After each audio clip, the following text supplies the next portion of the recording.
आपको बताने जा रहा हूँ कि जब आपके शरीर में कोई नकारात्मक शक्ति वास करती है तो आपके मन पर वो क्या प्रभाव डालती है, आपका मन कैसा हो जाता है उस नकारात्मक शक्ति के कारण। कैसे आप ये पहचान सकते हो सामने वाले के अंदर उसके हाव भाव से कि उसके अंदर कोई नकारात्मक शक्ति है। आपको बता दूं, जब भी कोई नकारात्मक शक्ति आपके शरीर में प्रवेश करती है तो सबसे पहले वो आपके मन पर अपना प्रभाव डालती है, आपके मन को अपने कंट्रोल में करती है। जिससे क्या होता है, क्योंकि मन के द्वारा ही आपके सारा जो शरीर है वो एक्टिव होता है, एक्टिविटी करता है। तो आपके मन मस्तिष्क पे बैठकर कार्य करती है। और जो नकारात्मक शक्ति होती है वो आलस्य से भरी होती है। वो जब एक व्यक्ति मर जाता है और एक भूत प्रेत योनि में आ जाता है तो वो इंसानों के बीच में नहीं रहना चाहती, जिसके कारण आपके शरीर पर ऐसा बदलाव आता है कि आप इंसानों से दूर रहना पसंद करते हैं। तो आज मैं आपको वही ऐसे 10 लक्षण बताने जा रहा हूँ जिन 10 लक्षणों से आप ये जान सकते हैं कि नकारात्मक शक्ति ने आपके मन पर अपना कब्जा कर लिया है और आपके मन पर अपना प्रभाव डाल दिया है। आपके नहीं, किसी और भी व्यक्ति के अंदर अगर नकारात्मक शक्ति है उसके अंदर भी अपना प्रभाव डाल दिया है। वैसे किसी आम इंसान के साथ ये सारी चीज़ें वैसे नहीं होती जब तक कोई नकारात्मक शक्ति उसके शरीर में ना हो। चाहे कोई व्यक्ति कितना ही निठल्ला हो, चाहे वो कितना ही आलस्य से भरा हो, पर ये 10 लक्षण उसके साथ नहीं होते। तो वीडियो को ध्यान से सुनना, बारीकी से एक एक चीज़, ताकि आपको समझ में आए। एक बात और बता दूं, नकारात्मक शक्तियाँ आपके शरीर में जो प्रवेश करती हैं वो लगभग 2 से 3% ऐसी होती है जो भेजी जाती हैं किसी तांत्रिक के द्वारा, किसी भगत, किसी मौलवी के द्वारा भेजी जाती हैं, किसी ने आप करा दिया है। बाकी जो 97% हैं वो सब लगी लिपटी होती हैं। चौराहे से लग गई है या कोई अर्थी जा रही है और अर्थी पे आपने बोल दिया, मतलब अर्थी को जा रही है आपके सामने और आपने बोल दिया चलो मेरे साथ। आपने उसको नहीं बोला तो उस अर्थी की जो आत्मा थी वो आपके साथ चल बैठती है। तो इस प्रकार कई ऐसी गलतियाँ होती हैं। शमशान के आसपास अगर आप हैं और आप किसी का नाम बुलाते हैं तो शमशान में उस नाम का बहुत से लोग मरे होंगे, तो वो आत्मा फिर आकर फिर वो आपके साथ चल लेती है। ऐसे बहुत सी घटनाएं घटित हुई हैं बहुत से लोगों के साथ। या फिर चौराहे से इस प्रकार होता है। तो अधिकतर जो नकारात्मक शक्तियां हैं वो लगी लिपटी होती हैं, यानी कि आपके इधर उधर से लग जाती हैं आपके शरीर में। जैसे कोई टोकटा कर देता है, कोई उतारा करके चौराहे पे डाल देता है, कोई गंडा है, ताबीज़ है, नारियल है, बर्फ़ी है, आप वो खा लेते हैं या आपका पैर पड़ जाता है, तो वो शक्ति जो किसी अन्य व्यक्ति के शरीर में थी उससे उतार कर जो फिर वो चौराहे पर रखी गई थी और फिर आपके ऊपर वो आ जाती है। तो इन तरीक़ों से कोई नकारात्मक शक्ति आपके शरीर में प्रवेश कर जाती है और प्रवेश करने के बाद आपके शरीर को वो अपना समझने लगती है। और फिर वो जैसे वो जिंदी थी, जो वो शक्ति जब जिंदी थी, जब उसके पास शरीर था, वो आनंद लेती थी, उन्हीं वस्तुओं का आनंद वो आपके शरीर में रहकर लेती है। पर वो मेहनत नहीं करना चाहती, वो कोई कर्म नहीं करना चाहती, वो सिर्फ आपके शरीर में रहकर उन चीज़ों का भक्षण करती है, आनंद लेती है।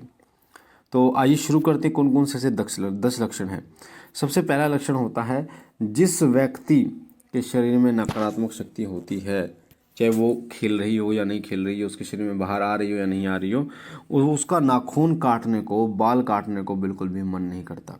उसके नाखून बड़े जो हो जाते हैं, गंदगी बढ़ जाती है, बाल लंबे लंबे हो जाते हैं, बालों में शैम्पू करने का मन नहीं करता, साबुन लगाने का मन नहीं करता शरीर में, उसका ऐसा मन हो जाता है। दूसरा लक्षण होता है कि नहाने का मन नहीं करता उस व्यक्ति का। कई कई दिन हो जाते हैं, गर्मियों की बात कर रहा हूँ, गर्मियों में भी 2 तो 3 दिन या फिर हफ्ते में वो नहाता है, शरीर में बदबू हो जाती है, कपड़ों में बदबू हो जाती है, पर उसको कोई फर्क नहीं पड़ता। तो ये दूसरा लक्षण होता है। तीसरा लक्षण होता है, उस व्यक्ति का पूजा पाठ से वो दूर रहता है, वो मंदिर के आसपास भी नहीं जाता, उसको मंदिर से संबंधित जो चीज़ें हैं वो अच्छी नहीं लगती, पूजा पाठ उसे अच्छी नहीं लगती। चौथा संकेत होता है, चौथा लक्षण होता है कि उसे घंटी की आवाज़ या मंत्र या पाठ की आवाज़ से इरिटेशन होती है, चिड़चिड़ाहट होती है, बेचैनी लगती है, उसको घबराहट हो जाती है। तो वो ना तो खुद घंटी बजाता है, ना मंत्र जप करता है, ना पाठ करता है, और ना ही वो सुनना पसंद करता है। आप घंटी भी बजाओगे मंदिर में, या तो वो घर से बाहर चला जाएगा या वो दरवाज़ा बंद कर देगा कमरे का, ऐसा कुछ करेगा, क्योंकि घंटी की आवाज़ या फिर मंत्र जप या पाठ की आवाज़ उसे पीड़ित करती है। पांचवा जो लक्षण होता है वो होता है, वो अकेला रहना पसंद करता है। जिसके अंदर नकारात्मक शक्ति का साया होता है वो बंदा अकेला रहता है। वो व्यक्ति, वो उसके दोस्त यारों के साथ नहीं रहेगा या घर परिवार वालों के साथ नहीं रहेगा, उसका मन अजीब सा हो जाता है। वो अकेला रहना पसंद करता है, तन्हा रहना पसंद करता है, किसी से बात बहुत ही कम करता है, बहुत ही कम बात करता है, हंसता नहीं है, और जवाब भी देगा तो गुस्से में जवाब देगा, इरिटेशन में जवाब देगा। उसकी माथे की जो तोरियां वो हरदम चढ़ी रहती हैं। इस प्रकार उसका जो है व्यवहार हो जाता है। छठा लक्षण होता है वो दिन में बहुत ज़्यादा सोता है। जिस व्यक्ति के अंदर नकारात्मक शक्ति होती है वो व्यक्ति दिन में बहुत सोता है, सोता रहता है। उठेगा, खाएगा, पिएगा, सो जाएगा, उठेगा, खाएगा, पिएगा, सो जाएगा। ये उसका लक्षण होता है, जो छठा लक्षण है। सातवां लक्षण, उसको आलस से बहुत आता है, हर चीज़ में आलस आता है, कपड़े पहनने तक में आलस आता है। वो कभी बेड की चादर साफ़ करने में आलस आता है, कभी नहीं करेगा, या कभी भी घर में साफ सफाई नहीं करेगा, उसको इन चीज़ों में आलस आता है। नहाने में उसको आलस आता है, और उसको अपने घर के सफाई करने में आलस आता है, कपड़े धोने में आलस आता है। इस प्रकार से वो उसके अंदर आलस जो है वो कूट कूट कर भर जाता है।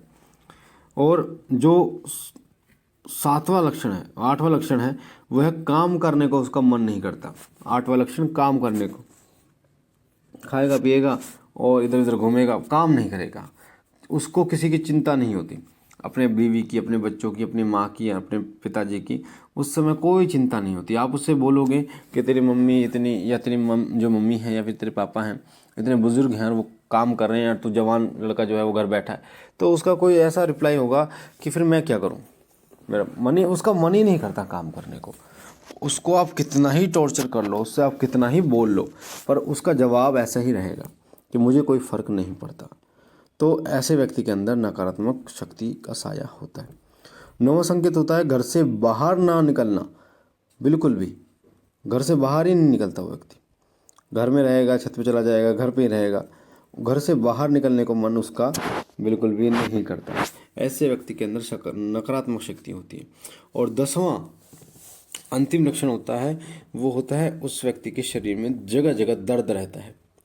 आप दवाई कराएंगे, इलाज नहीं, दवाइयाँ जो हैं वो लगेंगी नहीं उसको कमर में दर्द रहेगा, कंधों में दर्द रहेगा, घुटनों में उसको दर्द रहेगा, छाती में दर्द रहेगा, सिर में दर्द रहेगा, अलग अलग जगह पे दर्द उसको रहता है। और कभी कभी ये दर्द इतना बढ़ जाता है कि हॉस्पिटल में एडमिट करने की नौबत आ जाती है, और जब पता चलता है रिपोर्टों में कुछ नहीं आया।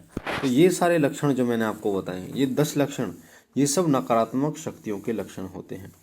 इसलिए आपको अगर कोई व्यक्ति ऐसा मिले, किसी में ऐसे लक्षण दिखे, तो इसका मतलब उसमें नकारात्मक शक्ति का साया है।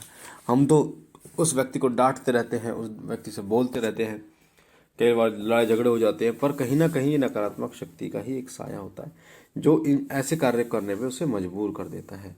तो अगर आपको ये लक्षण दिखाई दे तो आप समझ सकते हैं कि नकारात्मक शक्ति उसके शरीर में प्रवेश कर चुकी है।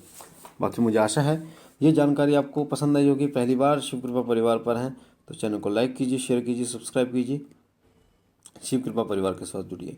हमारा दूसरा चैनल, उसका लिंक डिस्क्रिप्शन में है, उसे भी सब्सक्राइब कीजिए, उसके साथ जुड़िए, ताकि पूजा पाठ से संबंधित जानकारियाँ, मंत्र साधनाएँ आपको निरंतर मिलती रहें। मैं बाबा भोलेनाथ से विनती करता हूँ कि बाबा आप पर कृपा करें, आपके घर परिवार पर कृपा करें, सदैव आपकी झोली भरते रहे। हम मिलते एक नई जानकारी के साथ, तब तक के लिए ओम नमः शिवाय, ओम नमः शिवाय, ओम नमः शिवाय।